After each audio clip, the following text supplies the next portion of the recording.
Hey everyone, I'm Cooper Johnson, the voice user experience designer at Gridspace, the best Los Angeles-based AI company in the world.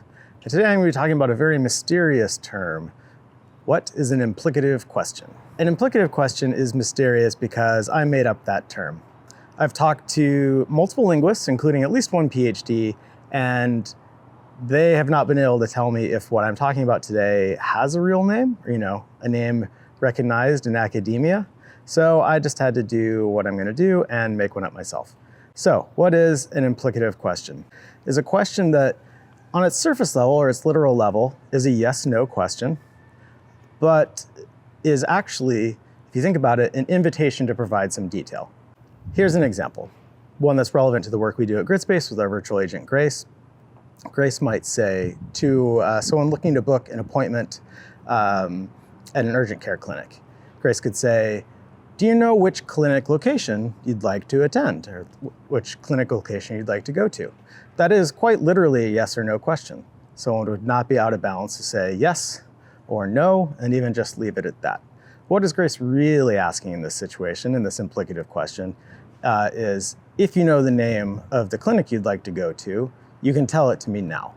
So instead of yes or no to Grace's question, do you know which clinic location you'd like to go to? And maybe we should throw this question on screen. And if you're wondering why, go watch our video about cognitive load. So Grace has asked me, do you know which clinic location you'd like to attend? I could say yes, I could say no, but I should have the flexibility to say, yeah, I love your downtown LA clinic. And what do we do with this information once we've got it?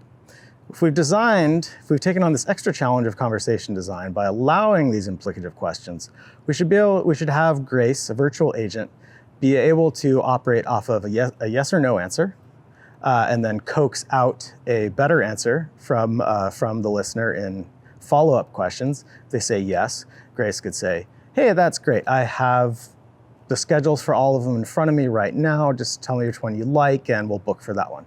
And if the listener says no, Grace could say, hey, no problem. Maybe give me your zip code, or maybe I'll just read you off some locations if it's a short list, and we'll help you pick one from then. But if I go straight to DTLA, that's the location for me, we should have a virtual agent that's set up to skip steps and go straight to the calendar for the downtown Los Angeles clinic and book from there. That makes a really robust conversational experience. So we do take on that challenge, and we think that it's worth adding implicative questions to our conversational experiences because that's how human beings talk. Next time you're talking to someone in customer service or patient care, doing any kind of thoughtful operation over the phone, human to human, listen for these implicative questions. You will probably hear one. Even if a contact center agent or some support personnel has a script in front of them, they can probably cleverly consolidate their script by asking an implicative question, jumping over the, do you know X?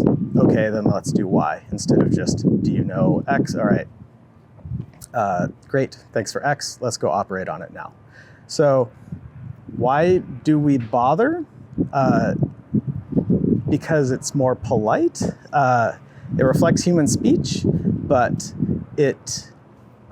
I find that it's more welcoming, and it doesn't make any assumptions about what people know or make any value judgments about what they ought to know. If you think about it, instead of going through the process of do you know,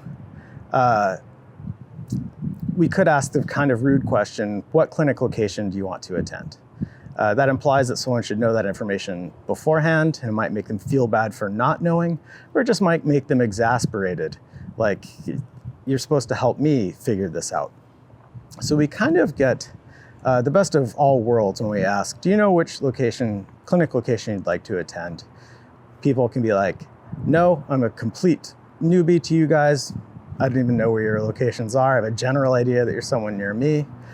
Someone could answer yes, may themselves maybe being polite, assuming that the virtual agent needs a moment to actually comport themselves and get the list together, or they could just go straight for it and say, yep, here's the location I want to attend. So it is a unique challenge in conversation design to make sure that we've covered all our bases when we allow our virtual agents to ask implicative questions.